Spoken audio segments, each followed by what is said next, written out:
Hello, everybody. My name's Sean Gibbs. I'm a director with Hanscom Intercontinental. We provide expert witness and expert advisory services for the construction industry. I'm joined today by my fellow panel members. It's Matthew Finn from Ankara, who's a quantum expert. He also sits as an adjudicator. I'm also joined by Dean Sayers.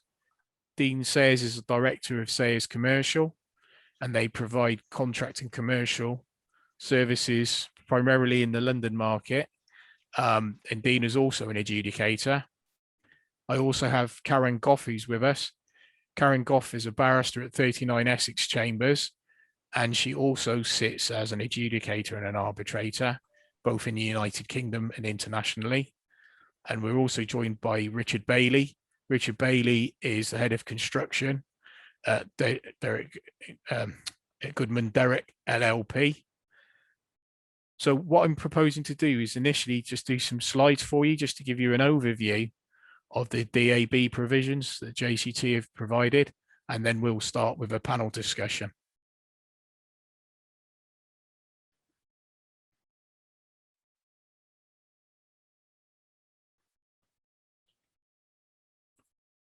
Gone wrong, sorry.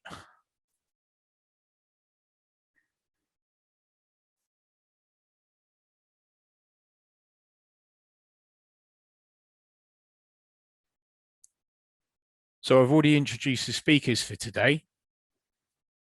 I'm sure we're all aware of the dispute board provisions in various forms of contract. Most people are obviously familiar with the FIDIC forms of contract. The 99 form of FIDIC has a dispute adjudication board. The 2017 has an avoidance and adjudication board. The ICME has chosen to have a dispute review board as opposed to a dispute adjudication board. And lastly, the NEC4 contract has a dispute avoidance board. The United Kingdom is different from many countries because we have a statutory adjudication scheme. And also the Construction Act, which brought in adjudication. I'm now going to touch upon the JCT provisions. So JCT say that their documentation that they've produced is for use with the JCT 2016 design and build contract, and also the major project construction contract.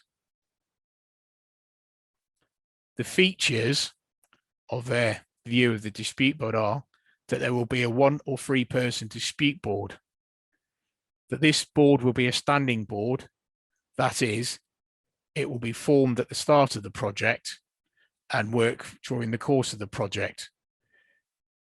The intention is that they will attend site and have periodic meetings and issue a report after their visits. The appointment of them is supposed to be by agreement between the parties, or there's an alternative provision that the CR can be approached for an appointment. The dispute board itself can offer informal advice, provide a recommendation, or more importantly, it can issue an interim binding decision. The interim binding decision is supposed to comply with the provisions of the Construction Act, and the dispute board in that case issues a decision in 28 days from the time of the referral, just as in the normal adjudications in the United Kingdom. The referring party can extend the 28 days to 42 days unilaterally. And also the parties are obviously able to agree that the dispute board can have a longer period. JCT say in the documents that it is compliant with the Act. The cost for the Chartered Institute of Arbitrators to act as a nominating body for a dispute board member is £900 plus VAT. And the documents also recognise that should a DAB not be constituted, or the DAB is no longer in place, then the default provisions are that the scheme shall apply, and adjudicator nominating bodies can be asked to make the nomination. These are pretty much standard. You've got the Royal Institute of British Architects, Royal Institution of Chartered Surveyors, constructionadjudicators.com, or the Chartered Institute of Arbitrators. There's essentially two methods that dispute board members under these provisions will be paid. The first is that they receive a retainer for the services that they're providing during the course of the works. When they have to make a determination of a dispute, they'll be paid a daily fee. And there's also provisions for reimbursable expenses, but these are listed on a schedule. Alternatively, you could agree with them that they would just be paid an hourly rate for any work that they do. And similarly, there's also the opportunity to list expenses that will be reimbursable on a schedule. JCT say that this will comply with the Housing Grants, Construction and Regeneration Act 1996. More importantly, they say that the Act should not be regarded as requiring that the adjudicator named in the Act should be a single person. If we look at Section 108 of the Act, and particularly the highlighted parts, it's quite clear that the language there just uses the adjudicator. If we go to the scheme, it says the person, person named, he is, select a person requested to act as adjudicator, an adjudicator. And similarly on other parts of the scheme, a specified person, a person. It's quite clear that the language in this scheme doesn't necessarily recognize that it's going to be anything other than a sole adjudicator. Even the adjudicator's decision is he considers, he may take the adjudicator, the adjudicator. So I'm now going to open it up to my fellow panelists to make comments. I'd like to firstly invite Karen. Karen, what do you think about the initiative of actually producing a dispute board formal documentation by the JCT? Do you think it's a good idea? Actually, I thought it was quite brave. I mean, it's an obvious thing for them to want to do, given that NEC with NEC4 produced its, what is it, a dispute resolution services contract, which provides for a dispute board, given that FIDIC has its dispute adjudication board or dispute adjudication avoidance and adjudication board. So when you're talking about bid project dispute resolution processes, it's obvious that if JCT wanted to keep a slice of that cake, it was going to have to do something like this. And as I said, I think it's quite a brave effort. I'm not sure if it will be entirely successful, but I think that's the next question. Richard, you've just heard what Karen's had to say. What are your views? Yeah, I tend to agree, but there's one point that sprung to mind when I was looking at this and remembering a JCT talk that was given or event that was held about, well, so it was launching the 2016 contracts, and the JCT was wanting to make the contracts more international. And for the reason that Karen has said, look at FIDIC, look at NEC4, and whether it's to try to act in the international sphere, they've got dispute adjudication boards or dispute boards, or however they are wanted to be termed. So I read it at first that this is, although it's said to comply with the Act, and you've highlighted where it possibly doesn't, and there could well be some challenges, I read it as actually an attempt to, again, try and widen the use of JCT beyond the UK. That's very interesting view, Richard. I know that the JCT forms are used in Ireland. I'm not really familiar with them being used in many other foreign jurisdictions. Has any of the panel members got any experience of JCT being used outside of the United Kingdom or Ireland?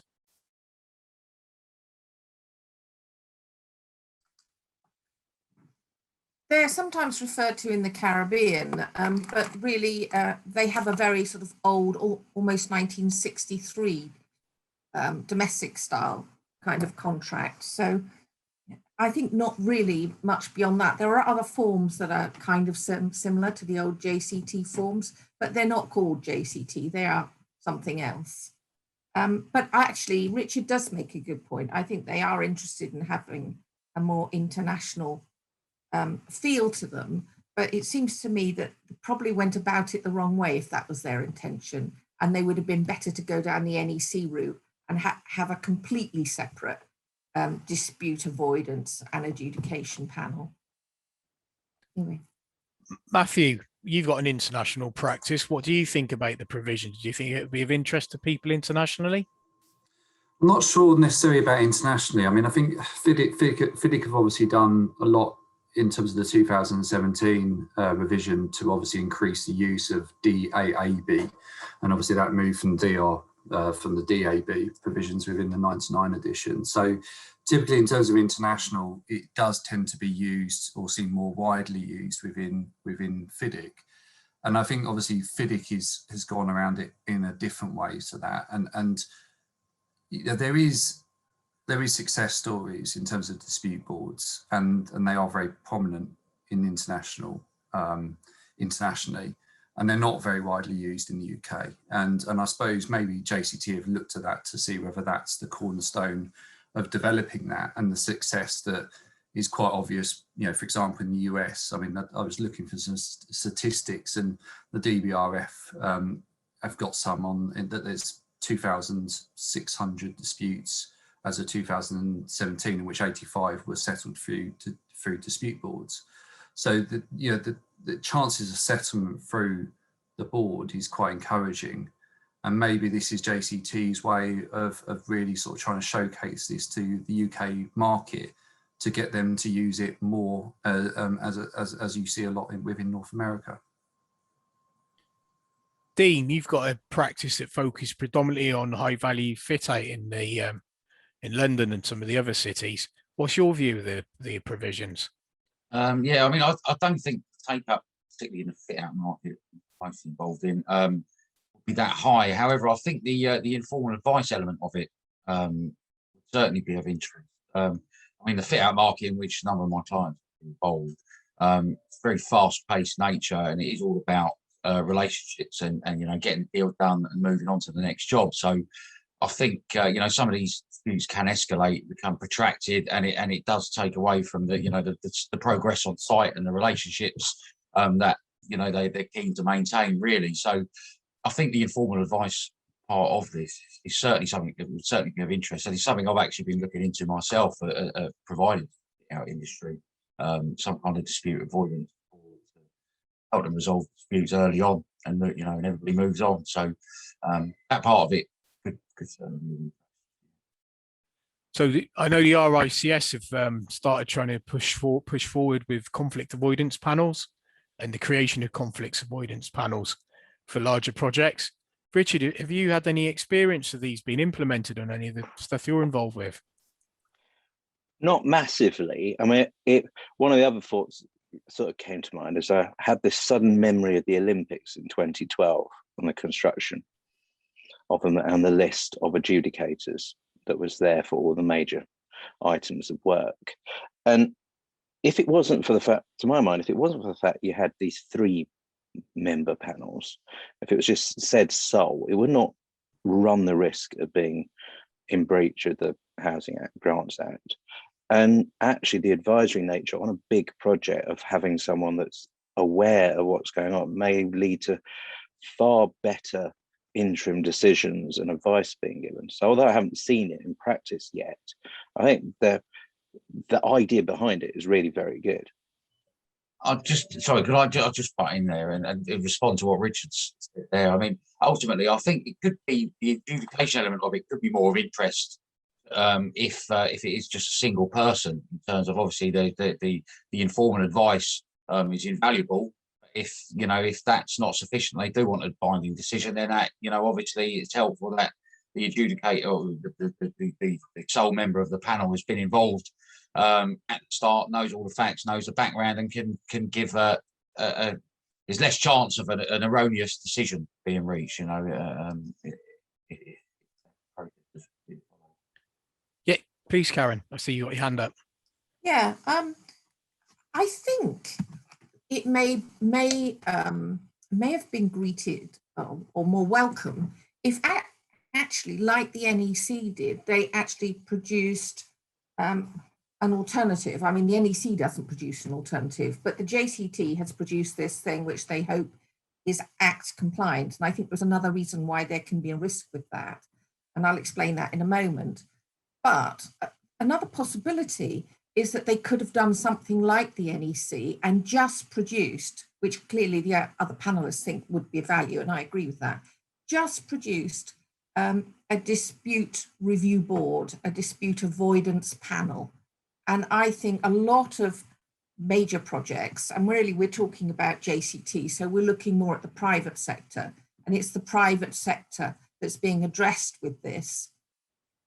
They would have found that more useful and less risky, because the thing we're all going to struggle with is, are we going to advise a client to take on this, this documentation with the risk that it's untested, that we don't know if it goes to formal adjudication, whether it would be regarded by the courts as Act compliant.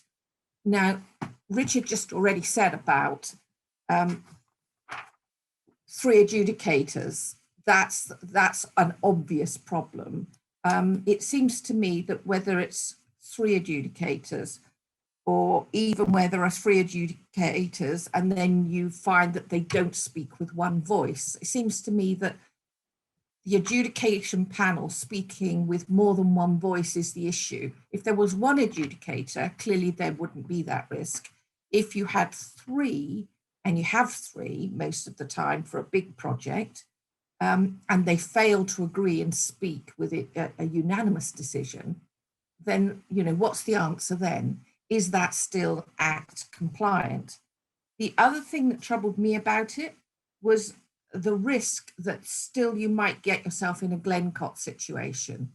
I see that the rules provide that there should be no private caucusing, no documents provided by one side that aren't available to the other. So the JCT has tried to iron that out.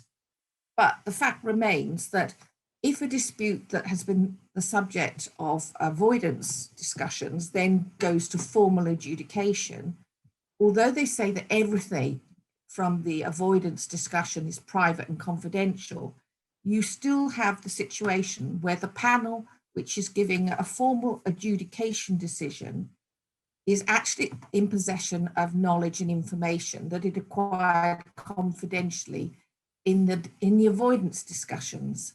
And does that risk the integrity of the adjudication decision?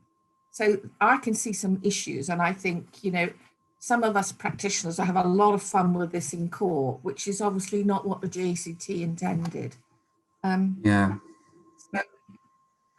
I mean, I was just going to agree with Karen. I think that's exactly what I was looking at, was Glencott and how you know, this actually works in terms of the, you know, the later challenges of breach of natural justice. I mean, even on a subconscious level as well, and this is some of the problem, obviously, that we experience within MedArb, is that if the adjudicator, you know, if the board member is being appointed then later on to do a determination, and they've heard or seen stuff that has maybe tainted their view subconsciously even at that stage, you know, how that all then gets dragged out later when a disgruntled party finds that they get a decision against them, I think could be opening up quite a big issue, which, and I think, you know, for the reasons that a lot of lawyers don't recommend to their clients about MedArb, you know, do exist in some of these issues, that some, you know, lawyers may be suggesting to their client that actually they don't want that type of process, and they do want to control the process more in a determination form as opposed to a facilitative form that the AB member would be undertaking at that stage. That's some really interesting points that everybody's made. I'm going to ask for a couple of questions from the floor now. If you'd like to raise your hands, and then I'll invite you to see if any hands are going up. I can't see any hands at the moment. Has anyone put their hands up to ask a question? No. If you look at the bottom of yours, Dean's got his hand up. Go on, Dean. just to follow on really from what Matthew and Karen said, I just wanted to probably raise something along similar lines, is that if you have an individual involved in a project over a long period of time as a dispute board, there is a possibility of unilateral contact happening with one party, perhaps, even without really recognizing it at the time. And if further down the line you then reach a decision, one party's disgruntled, are they going to then trawl through absolutely everything over a course of a number of years to find one little thing of one email or one phone call, or to then suggest that the tribunal isn't impartial, and then they don't need to comply with the decision? So that perhaps another risk along similar lines to what Matt. Thanks, Dean. Jeremy Glover's got his hand up. Jeremy, please speak. Okay. Hopefully you can hear me. Thank you for everything you've said so far. It's all very, very, very interesting. You've all been talking about Glencott. English lawyers talk a lot about Glencott. It was 20 years ago when parties weren't very familiar with adjudication, etc.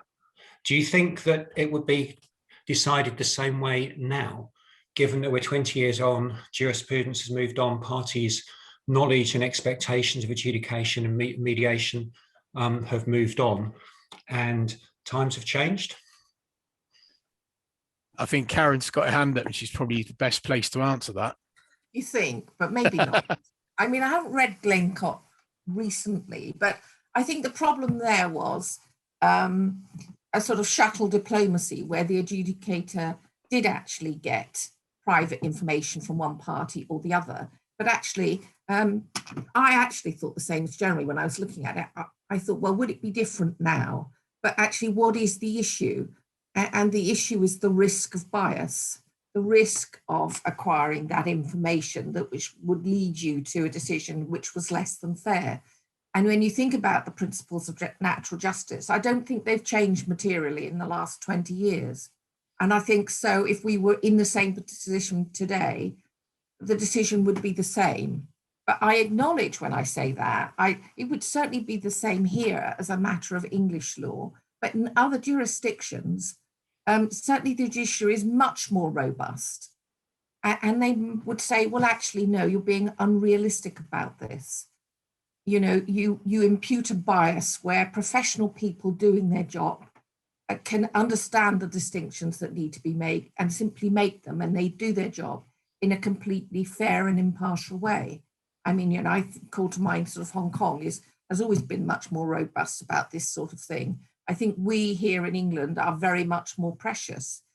And there was a speech, I can't remember the name of the case, or more likely I can't pronounce it, but there was a speech by Lord Sumption in the Supreme Court a couple of years ago on an arbitration conflicts case, where he basically chastised everybody and said, look, you're veering on mad with some of the conclusions that you impute to the sort of the reasonable person, assessing whether a reasonable person would think that there was a possibility of bias or prejudice in a tribunal. And Rupert Jackson said the same thing in the Court of Appeal in Lanes, that there's always going to be a difficulty where you have this position where you have to invent what the reasonable person looking at all this would make of it. So, I do accept that internationally, and certainly there are judicial mutterings about the fact that we're all far too precious. And it may be, Jeremy, it might be that going forward, that the judiciary generally will take a much more robust attitude and really consider what is or is not really likely to impair the decision of the adjudicator. But great question, thanks. Okay, there's a question from Shona Frame. I'm just going to read it out. It's in the chat. Shona said, might there be a place for this on domestic UK contracts as a dispute avoidance method distinct from adjudication? If there is a separate adjudicator appointed for statutory adjudication in the event of an issue having to be determined through that route? Question mark. Go on, Dean.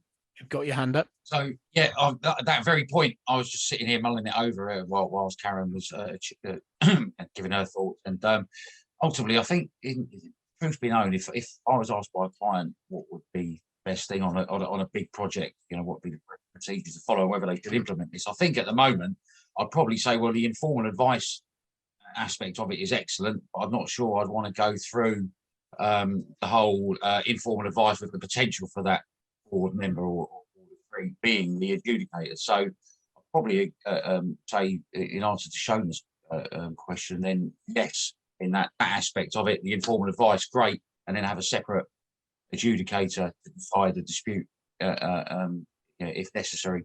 I think that would be probably at the moment my gut feel for the. Richard, you got your hand up. Yeah, because I thought that was a great question, and I didn't in any way try and engage with Jeremy. So I'm glad Karen did it, because that was a nasty question. I thought what Shona was saying is great, because at the end of the day, adjudication in the UK is, as long as we're not fettering the right to refer a matter to adjudication when a dispute has arisen, there's nothing stopping this other layer of dispute resolution being there. Same as a mediation clause, or the arbitration clause, a litigation clause. It's right. They still remain, as long as it's not seen to fetter it. I think the JCT is what it's trying to say is that it does both tasks the same way. That might be subject to some judicial commentary if you got three on your panel. But if there's no fettering of the right to just go, right, I'm going on to a separate adjudication, I think that might work rather well, and you've got the advisory nature of it, and people, the panel giving advice as they go through, because this is aimed at very large projects. Yeah. Dean.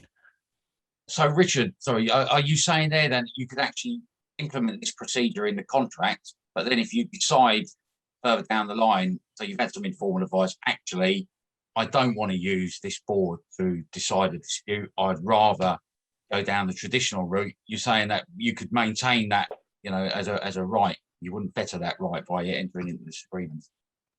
Well, I think that was exactly what it can't fetter that right, can it? Otherwise it will be in breach of the Act. Isn't that a risk, though, if they've agreed the name of the adjudicator? Because there are already some cases on where you've agreed the name of adjudicator, then you've suddenly decided unilaterally to go off down a different road and get someone else, you know, under the maybe they're unavailable, or maybe there could be some issue. There's already some cases on that. But actually, Richard's point's good, because there is the possibility under these rules that they could fetter the right to adjudicate at any time. And of course, once you do that, then they're not scheme compliant, and it's going to be a problem. I did wonder whether there's proposals to amend clauses 44 and introduce a new clause 45 under the contract conditions. And it, you know, I wondered whether the requirement, and I'm just looking at my note, and it limits, you have to adjudicate first and arbitrate or litigate after. Does that offend the Act?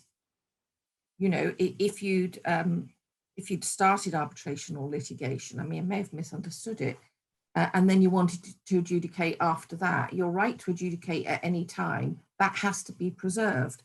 If the JCT is attempting to sort of channel you into a very sensible process of adjudication, then going to binding dispute resolution, does that offend the Act? There were a couple of things in the rules I thought maybe that will offend the Act, you know, so, but it's a suck it and see thing. And I think with all of us, what we all seem to be saying is that we all like the dispute avoidance board idea. We're all concerned, and would we be the first to advise our clients to try the whole package? And as I said earlier, I think maybe an option, and perhaps an option if they come to look at it again, would be to provide, as Dean just said, have the dispute avoidance provisions, but allow a line in the sand in the same way as the NEC, quite separately, then have scheme adjudication to the side. Probably the JCT was thinking of a sort of streamlined economical procedure, but actually are parties willing to take those risks? Who's going to be the first one to try it and maybe not get it right? The JCT did say that they literally picked up the CR dispute board rules and tweaked it. I was wondering if anyone's got any experience of the differences between the two, and is this sort of work in progress? It's not quite finished. Isn't it like any good book? You know, the first edition is always a bit of a work in progress, and the second and third editions usually bring it up to scratch. I mean, they'll have to get some feedback from the industry. There's going to be a few disputes about it, and they'll improve it, I'm sure, as it goes along. I think the idea is a good one. It's a good one, and it's going to make some headway into that, you know, that area of dispute avoidance, which up to now, you know, hasn't really been explored by the JCT as far as I know. So I think it's a good idea, and it'll be trial and error. You know, if somebody's brave enough to use it and it comes before the courts, then great for everybody else, I suppose. But time will tell. Robert Gerard's made a comment. I was just wondering if he wanted to come online and share it with everyone.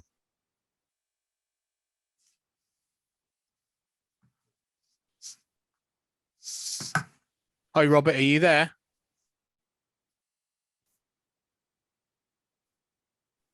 Yep, I'm here. You got me? Yeah, we have. Yeah, we can hear you. I think your video's just coming on now. Excuse me for no video, as I've not got a lot on, and it's bloody boiling in Hong Kong. So, what was my point? My point is the focus on avoidance has to be far, far better than resolution.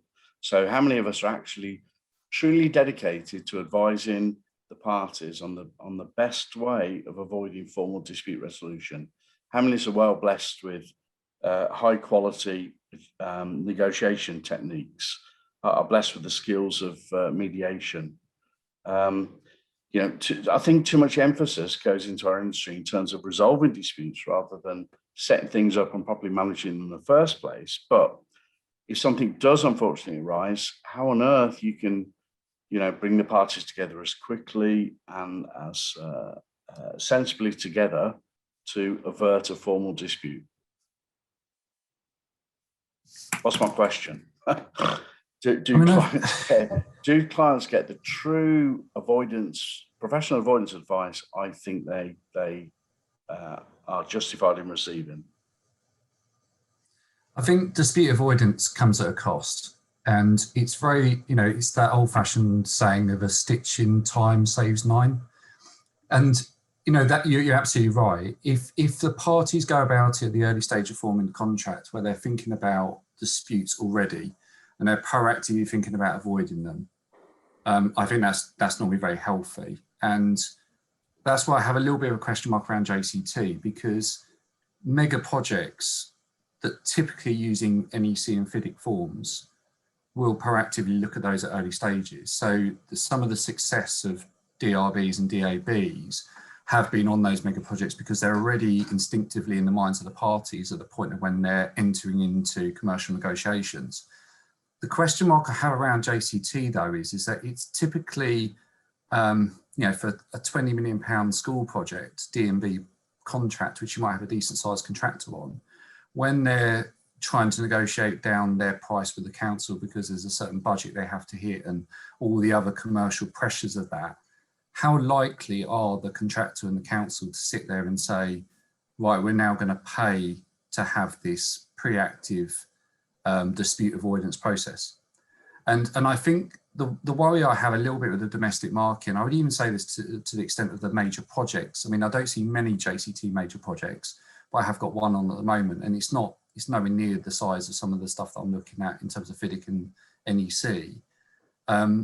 But I mean, the bulk majority of domestic JCT work is more at that lower end, I typically see. And the parties, to try and persuade them to invest in that money as an insurance policy at that stage, I think can be quite difficult. And I don't know whether the market's actually really ready for that yet. I think it's more of a case of that parties probably sit there and commercially look at it and say, well, we might not ever have a dispute on the project. So what's the point in us paying that? And if we do, we have a statutory right to adjudicate any time anyway. So why don't we just deal with the dispute when it comes up? Now, I know that's a very negative and strange way of thinking about it. And I think, unfortunately, the market does see it that way. I don't know many, clients, as I say, which would do a £20 million school job that are sitting there and going, we want to throw a load of money at this at the early stage to ensure that later on we complete the project on time and we minimise our disputes through that process. Yeah, Matthew, I agree entirely. 20 million, do not waste your money. It's just simply not worth it. It's for mega projects only, but you have a role to play in the 20 million project to avoid disputes, don't you? So set out to write the best tender document you can, to award to the best contractor, to make sure your client is a highly reputable, professional organisation. Do a good job, manage the contract well. Sadly, if a dispute does arise, then learn how to negotiate. Get some professional training in the art of negotiation, and also mediation. They're even training children now in the Philippines to mediate. Part of the school curriculum is training kids to mediate, which I think is just fantastic, absolutely fantastic. So first port of call, I'm sorry, lawyers, is not ring a lawyer, sort your own damn disputes out, up to 20 million. Not that I've got 20 million, but it's not worth it, not worth having a Sunday list. I'm a DRA, a dispute resolution advisor on the third runway here. That's a mega project. Thankfully not called upon me. Paid me money to read documents and go to meetings and sit and listen, but not referred to anything. Long may that continue. But I think if they go to me, I think they deem it to be a failure. So I actually think I'm being used as the worst case scenario rather than to positively influence their management. But I agree, it's for mega projects. I actually drafted the NEC version of W3 as well. So that's my responsibility if you want to take issue with that, anybody. So thanks for that, Robert. Shona, can I invite you to turn your camera and microphone on, because you've made some interesting comments. Hello there, is that working? It is, yes.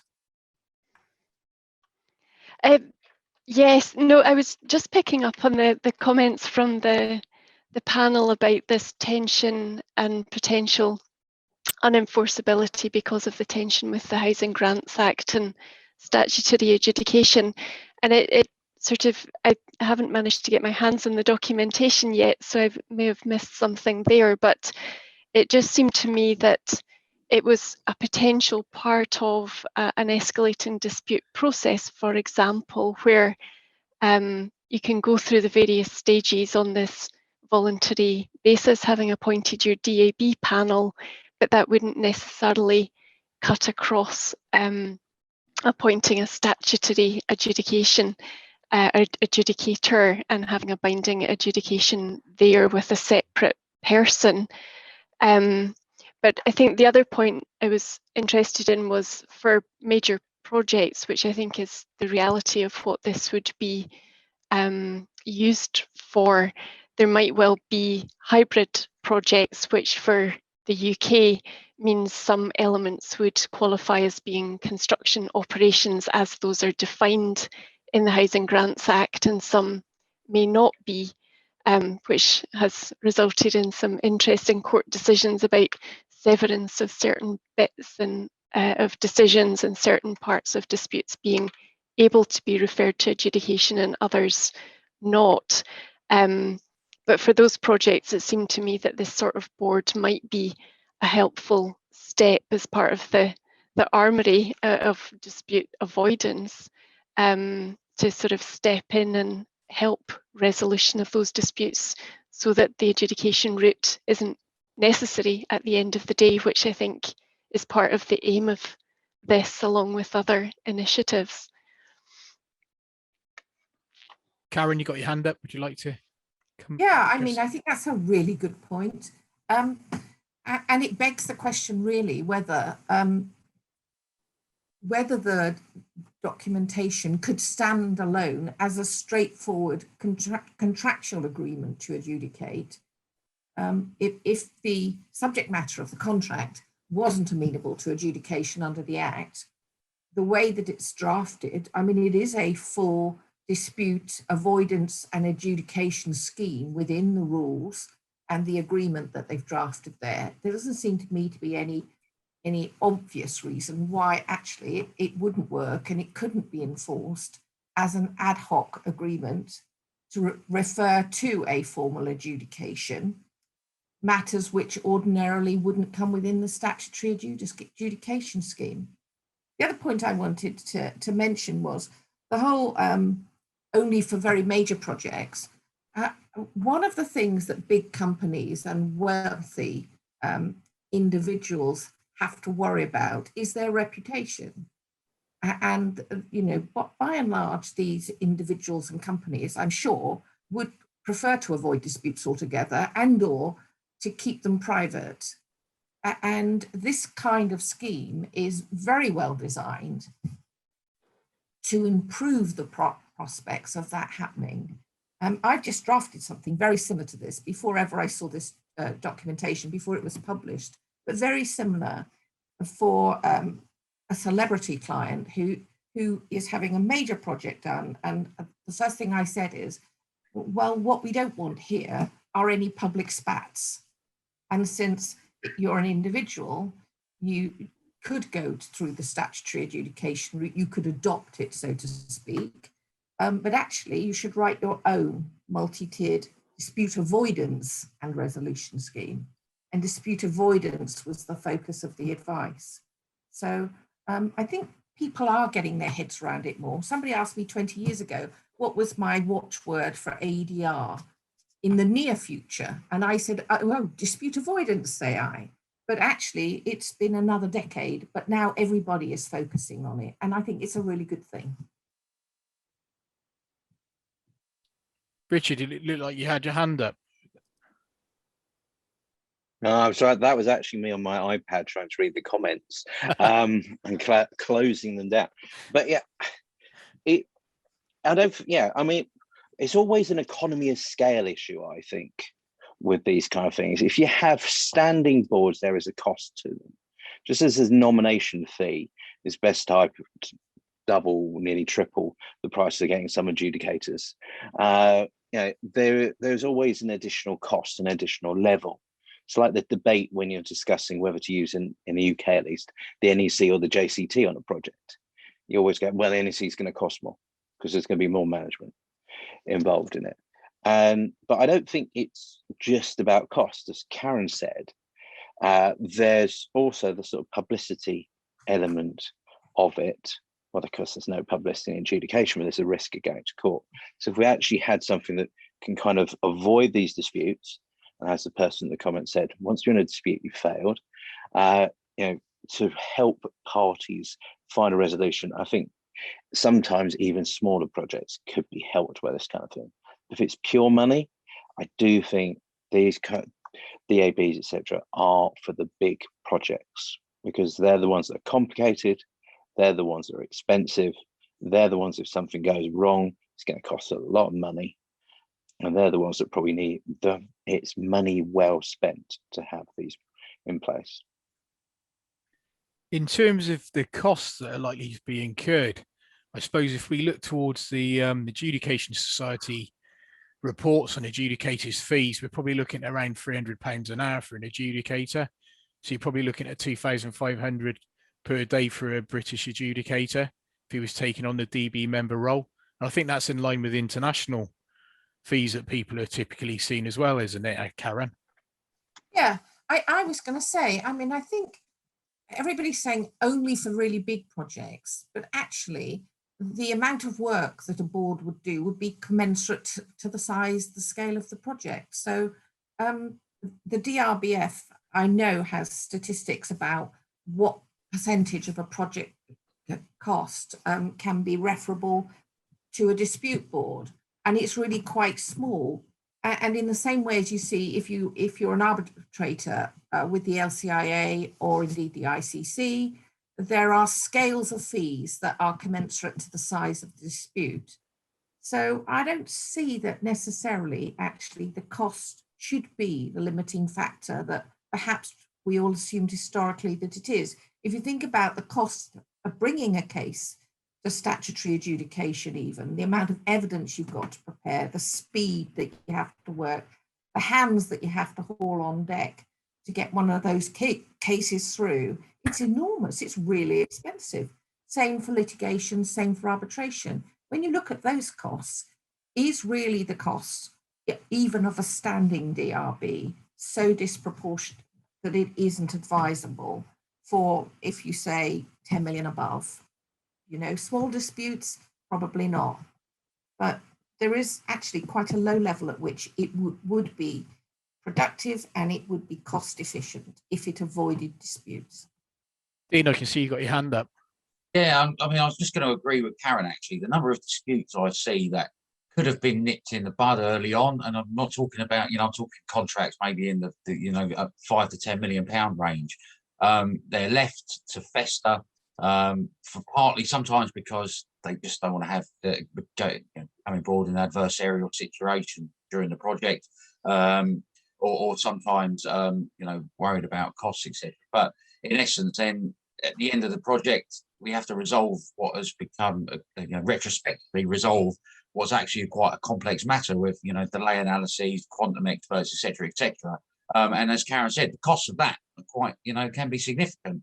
And had you had a standing dispute board with an agreed amount, an agreed portion of time spent per week, whatever it might be, that could pale into significance compared to that, and also maintain the relationship throughout the project. So it has its benefits, even on smaller projects. I think it's worth considering. Matthew, you've got your hand up. Yeah, I completely agree with Karen and what Dean was saying. And I think just to add to that, that was where I was a little bit disappointed that it was being addressed only sort of really to long-term and major projects, because I think the advantage of using on a DMB, going back to my £20 million school job, I was playing devil's advocate to the sense of what the parties might be saying to one another, but something as simple as that there's a discrepancy between the ERs and the CPs, and that that just needs to be resolved now to get the project going, and you've effectively got somebody that can do that, and talk to the parties and really make a allow them to see the positions that need to be wavered or agreed on to move forward with the project. Ultimately, he's coming back to that putting a stitch in time to save 9, and I think that is an area where I think that could be quite useful for parties to do that, and particularly in government ones as well, where for the reasons that Karen was saying about certain individuals don't want to be in dispute, I'd equally probably say that that's probably the same with government departments as well. I'd imagine that with most of their projects and their KPIs, disputes don't look good, in the health sector, for example, and other areas. So I did sort of think that maybe JCT could have not necessarily have closed it down to major projects and long term, and maybe kept that a little bit more open to general DMB projects, and maybe made a little bit more of a play around some of those sort of medium-sized contracts, as opposed to just the big expensive ones. Can I just say to all of the attendees today, if you go to the chat function, I've uploaded 2 PDFs there, one of the JCT DAB provisions, but also the slides that were shown. You might want to look at those after this presentation. I just wanted to say, I'm not sure if everyone was aware they were there, because there's been quite a few postings in chat now. I think what's interesting to me is obviously the FIDIC provisions allow an 84-day period for the dispute board to render a decision. Yet the JCT, obviously in complying with the Act, only got 28 days. I was wondering if we're actually going to see decisions rendered in 28 days, or do you think we're going to end up with the same sort of extended sort of periods that we're seeing on the larger adjudications? Yes, Karen. Quite often when you adjudicate under the Act, the decision is not rendered within 28 days. And very often the first 14 days is requested and agreed to by the referring party. And even after that, you can have, in a complicated dispute, there can be a further extension by agreement. You can actually get to, well, certainly 56 or more days without any problem whatsoever. I've always thought that 84 days is a bit lax, and actually it rather defeats the idea of a speedy adjudication. But on the other hand, very often 28 days is too soon, it's too quick. So I don't know that we'll go out as far as 84 days, but certainly won't be uncommon to go to 42, 56 days. It isn't now. my own experience with adjudications that are £1 million plus is that the parties, both sides, are willing to allow the adjudicator to take as long as they ask for. And it seems that they both parties want to convey to the adjudicator that they've got confidence in their position. And they think if they do try to push the timetable, it might signal to the adjudicator, you know, that they've got a weak position and they don't want him to look at everything as thoroughly as they might. Do you find that yourself, Richard? Oh, it's a game, isn't it? Adjudication. It's a horror, you know, that famous, it's quick and dirty, but it's a game. I mean, one thing I rarely now see a 28-day adjudication. I rarely see a party submitting a response on day 7. What I more often expect to see is a letter from the party's representative saying they need 14 days for their response. That's the first thing that happens all the time. The thing that I've noticed recently with adjudicators is that increasingly adjudicators, when they seek to agree those directions, also try and preserve the referring party's 14 days in their gift by repeatedly. I'm seeing adjudicators write and say, right, we've agreed this, but this is on the basis they've still got their 14 days at the end to gift to the adjudicator. But I don't see, I think I've had 1, maybe 2 28-day adjudications in the last 3 or 4 years. They always go to 42. I've got to be honest, I haven't seen anything done within 42 days for quite a while, but it's probably because they're larger adjudications, and there is a lot of documentary evidence that the adjudicators need to consider. There's also numerous expert reports, both quantum delay and sometimes technical. So it's quite often the volume, but that's probably comparable with the sort of the larger disputes that you're getting under the FIDIC dispute boards internationally. It's getting up to 1:25. I've got Anne Russo as an attendee today. Anne, would you like to unmute yourself and put your video on for a minute? So those of you who don't know Anne, you're still muted, Anne. Sorry. That's all right. I'm having trouble with it on the on the phone today. How are you? Yeah, good, thanks. So for those of you who don't know Anne is involved with the Dispute Resolution Board Foundation. It's probably the largest body solely dedicated to dispute boards in the world. I know some of you are obviously familiar with dispute boards and you've got an international practice. Some of you might not be, but the Dispute Resolution Board's a source for information. Do you want to say a few words about the resources on there and things? Thank you. I really appreciate the opportunity to let everyone know about the DRBF. So our website is short and sweet, drb.org. And you can find a lot of information in our library and throughout the website. We have recordings of past webinars. We have papers and presentations from previous DRBF events, complete information about joining our association. We have members from over 70 countries worldwide.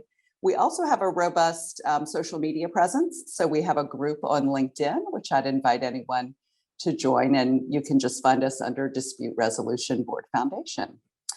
Lastly, I think an important resource is our manual.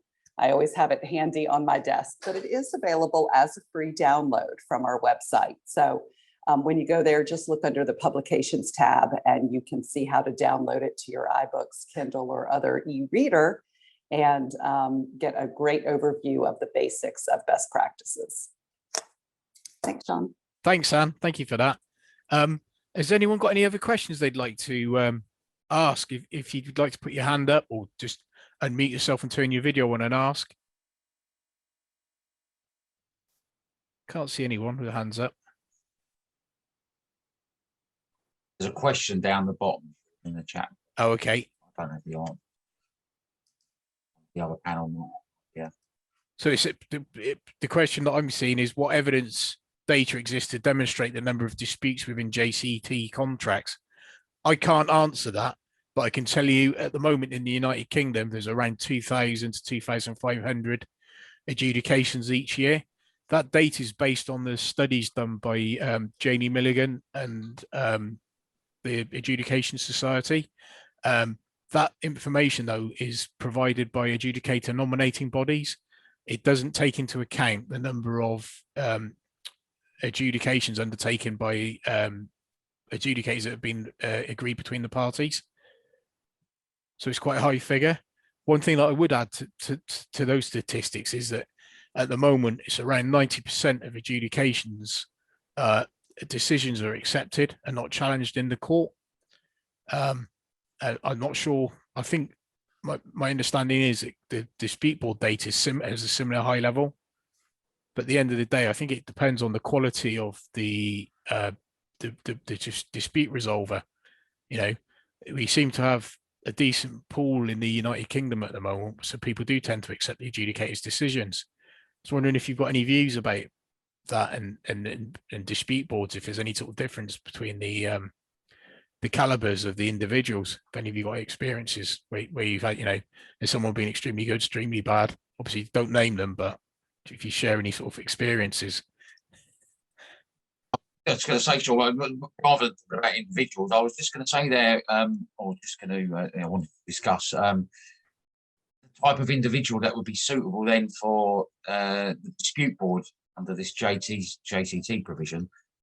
Would you, if it's informal advice, just forget the decision-making element of it at the moment. If it's just informal advice you were after, would you want somebody who has a background as an adjudicator or a dispute resolver, or would you actually want somebody who has a background as a dispute avoider, such as a mediator? What character would be best utilised for the informal advice element of this, rather than the decision making? I suppose the way that the way it's framed at the moment is that the same people do all elements. So in theory, somebody has to be able to render an enforceable decision. Which doesn't. If we're looking at dispute avoidance, is that the right thing to do? Not necessarily, but then that points to maybe that this needs tweaking.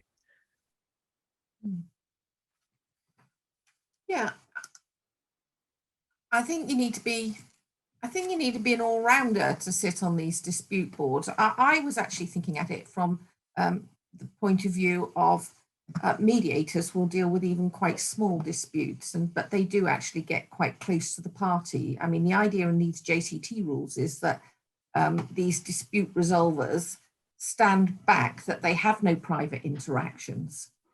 So they're not really acting as mediators in the sense that we would understand mediation. But certainly you need quite a rounded skill set. The thing with dispute review board members, as we know them at the moment, they have tended to be trained and they work on very big projects. So they have a particular skill sets. If we're going to start using these for lesser projects, less value projects, less lengthy projects, if we're really going to explore the dispute avoidance provisions, we're not necessarily going to get the same skill set as you would see in the traditional dispute review board member. Yeah, I mean, I guess I'm looking at what sort of informal advice would you want then if you were looking at dispute avoidance measures? Would the informal advice be in relation to what are your rights under the contract, or would it be that, you know, what are your rights under the contract, but look outside the contract for some kind of resolution? Is that the kind of informal advice that parties would be looking for, or is it in the traditional sense that, you know, we view the contract, they say there's a dispute as to the meaning of a term, it's this, and that, you know, that's the advice that's given, or are they after something more than that? I don't know the answer. I'm just, you know, I suppose it's like most dispute boards is getting the ideal composition. So people quite often say we'll get the lawyer as a chair, an engineer or architect, and a quantity surveyor. And then in theory, you've got this a sort of broad background, and they're all able to bring in their own sort of specialisms and skills. I'm not aware of anything that I've been involved in where someone's been an actual mediator, though that's not to say that I'm aware that most of us who sit as adjudicators or arbitrators of dispute board members, expert determiners, usually have had some sort of mediation training. So I was a CMC mediator. I'm not anymore because I don't do mediation, you know, so I haven't kept it up. but I'm sure most people in these type of fields have that type of experience. I was just wondering what your views were on that, Richard. Do you think that most people have got some sort of mediation training now and they'll be able to bring that to bear? Well, we've had experience in mediation. I'm not sure that the skill set's there. I once joked someone I might become a mediator, and the sort of people laughed. So clearly I don't have the skill set, but you know, so I don't think everybody, you know, we all experience adjudicate mediation. We've all seen how it works, but I'm not sure that everyone has the right temperament to bring to bear mediation skills. Matt? I mean, yeah, I'm not also sure whether that's really what the parties always want as well. I mean, certain times there might be that requirement. But I think mediation, negotiation probably goes back to what Robert was saying earlier on, was that, you know, sometimes, you know, to preactively deal with disputes, you're looking at good negotiation. And I would say that generally parties involved in a construction contract, you know, take QS, for example, quantity surveyors know how to negotiate. You know, that's bred into you from your early stages of doing your training as a quantity surveyor. You know, you have to negotiate all the time. It's, you know, it's something that you just, you do.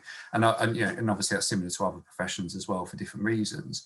So I'm not necessarily sure that a DAB member would be necessarily chosen just because of their negotiation skills.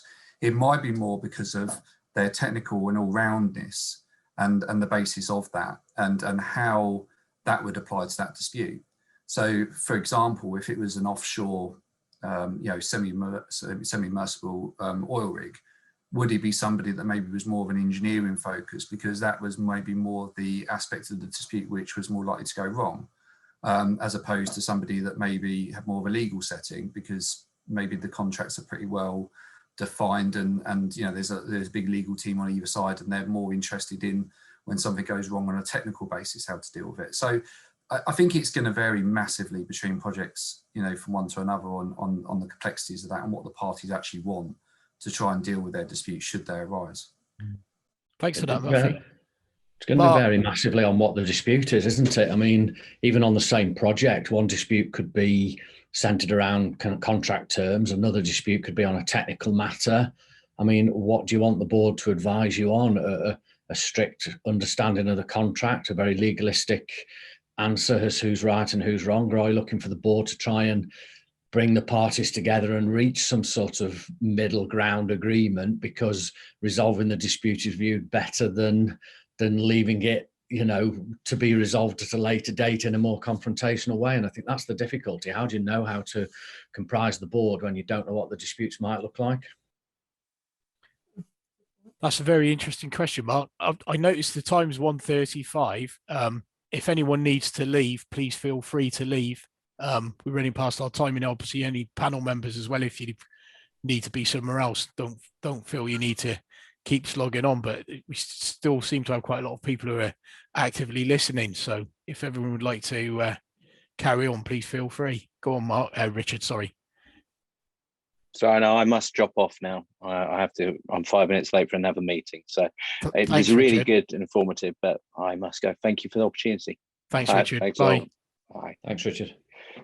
Karen, so Sean, on that, just on that point, if the members of the board or the board member, singular, were to engage in some kind of informal process where they're trying to assist the parties in resolving their dispute rather than just giving informal advice, but they are also named, let's say this JCT provision, this JCT agreement is in place, are they then getting themselves involved in natural justice issues if they're going to be the adjudicator later on? Are they precluded from you know, trying to bring the parties together to reach an agreement? And then are we actually getting away from dispute avoidance again, and we're back into dispute resolution, and therefore, well, did we even need this in the first place? You know, I think that's one of the biggest issues, isn't it? Is how it's actually going to be used in practice.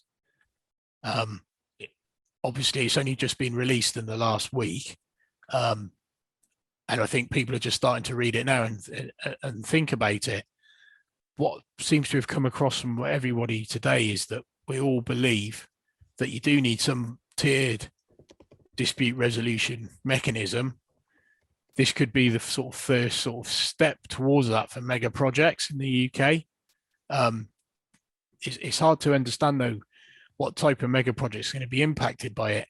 Traditionally, the JCT forms of contract haven't been used for power and process, and that means that they're not exempted under the Act, the type of contracts using JCT on the whole.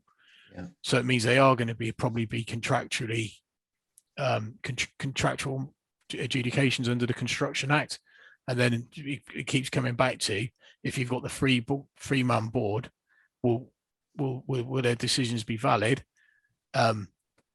Just because of the three-man board, let alone issues about natural justice and everything else that we've touched upon. So it's going to be hard to, it's hard to predict what's going to happen. But the question is, who's going to be brave enough to use it first? That's the real one, isn't it? And if they're going to use it in an unamended form, or whether they're going to heavily amend it to work for what they require. Yes, Karen. First of all, thanks very much. I think thanks very much for organising this discussion, because it's been really constructive and helpful. And you know, it's a really interesting initiative by the JCT. And I think the fact that it is highly likely to be amended, certainly in the beginning, while people take safer options, doesn't mean that it wasn't a really good idea, and that in future they won't develop it perhaps in a way that's more user-friendly, certainly in the dispute avoidance provisions. But anyway, I'm going to drop off as well. But thanks, Karen. Really good discussion and great to talk with you all. Thanks very much. So, bye. Thanks, Karen. That's all right. I'd like to thank my fellow presenters. One thing that I would give you a heads up on is that the Adjudication Society are going to be organising an event to discuss the JCT DAB provisions. Nicholas Goulds is one of the speakers, and he's been involved both with the CR drafting and also the JCT drafting. So you will be able to ask him the probing questions and understand the rationales that have been adopted in producing these. So I thank you all. Before any of you do log off, if you want to get hold of the JCT provisions, they're in the chat. You can download as a PDF. The slides are on the PDF. And this session will be uploaded to the Hanscom website. So if any of you want to view it there or LinkedIn, you should be able to within the next day.